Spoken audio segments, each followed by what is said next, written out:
Saudi was about to sign, well, not about to, but they were the next to sign the Abraham Accords. Probably a little ways from that. This supposedly is going to push it back even further. Saudi made a joint statement with Iran recently that Israel should stop. But does this affect that long-term relationship with Saudi in the region? Oh, well, it affects the relationship between Saudi and Israel. Right. Remember, the Abraham Accords are all about bringing proximity between Muslim countries and Israel in the region. Yeah. And they had success with Bahrain, they had success with UAE, and they were seeking success with Saudi. Saudi is the largest, wealthiest of all the Khaliji Arab countries. So to have success with Saudi would have been a big deal. This event prevented the agreement between Israel and Saudi Arabia, which of course had major impact to slow Israel's reach across the Muslim world.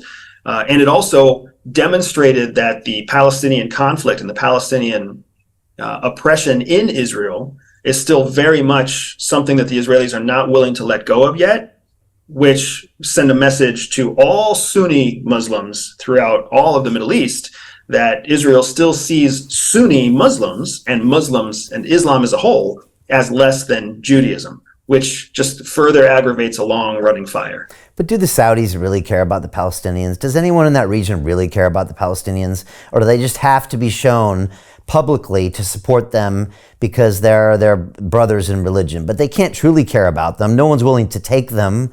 I saw, of course, it was a PragerU, so I'll take that with a grain of salt, report about how, after the Iraq invasion of Kuwait, they expelled hundreds of thousands of Palestinians. Multiple nations have expelled them in the past. I mean, it's just convenient sometimes to support them, but they're not necessarily caring about the people in these regions, are they?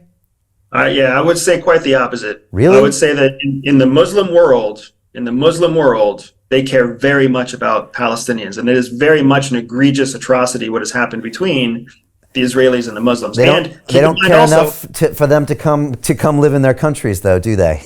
So why would they let them in their countries, Brian? I don't know. So the reason that Jordan and Egypt specifically will not let Palestinians come in is because as soon as Israel gets the Palestinians out of Israel, they're never going to let them come back. There is no hope for a two-state solution. That's why. So if Jordan and Egypt actually allow the Palestinians to take refuge in their own Muslim countries, Israel just conveniently got an entire country of only Israelis. That's the only reason? That's the only reason? Otherwise, they would lovely welcome them in?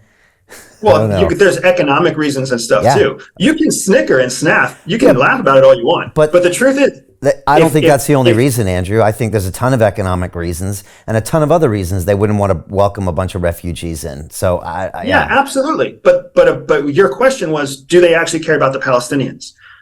In the eyes of the Muslim world, the only people protecting Mecca are the only people who have the ability to actually protect the homeland, right? Is the Palestinian people.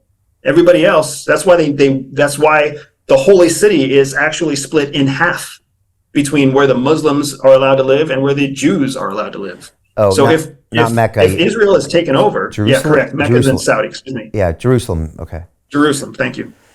But so if they were to actually leave, if there were to be no Muslim presence in Jerusalem, then the whole Muslim world has lost access to one of their own holy cities.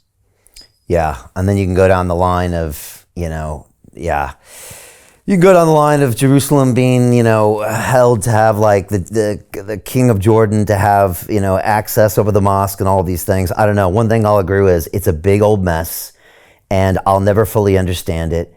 And yeah, that's one of the things I conclude. And you're right. It mixes religions and states, and depending on how convenient it is, you mix them.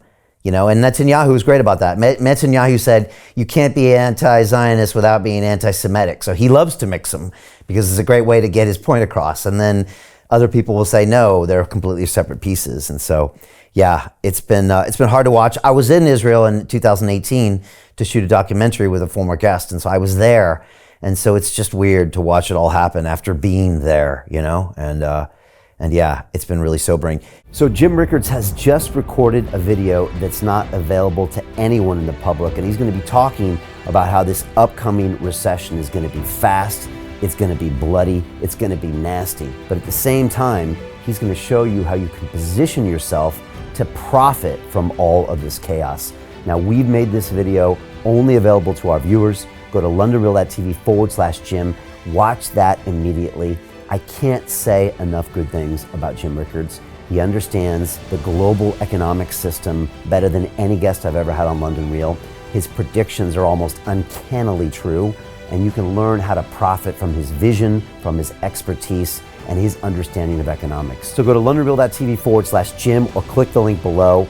It's an excellent, excellent look on what's going to happen in the future and how you can position yourself to profit from that. Jim is one of the best in the business, one of my favorite guests on London Real, and he's very, very good at predicting the future and showing us all to profit from it. So click the link, and I hope you enjoy.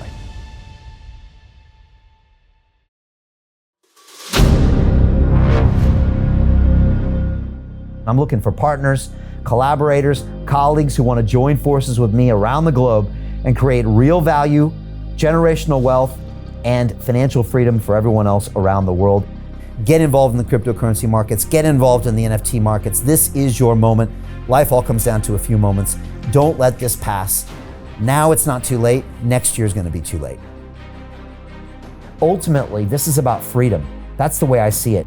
This is about giving power back to the people and enabling billions of people worldwide to use the financial markets to improve their lives and those of their friends and their families and their communities. Honestly, I think it's a violation of human rights not to allow people basic access to financial services. Because right now people are being kept in the dark, they're being robbed of education, and it's a travesty. And so I'm looking for people that want to join me and be a part of this solution. And that all happens inside the DeFi Academy. The gains my students are making are absolutely amazing.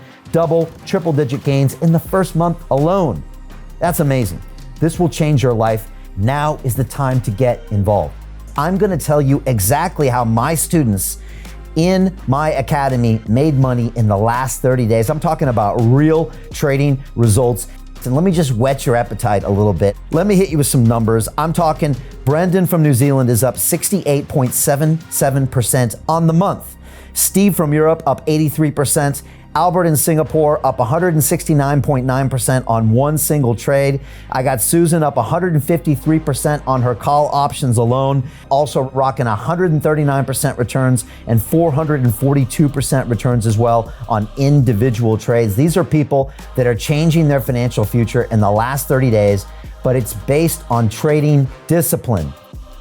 I've graduated over 500 students from inside my academy from over 54 countries around the world. It's amazing. When it comes to crypto, DeFi, and blockchain, we love this space. We truly believe it's the future. This is down to our core.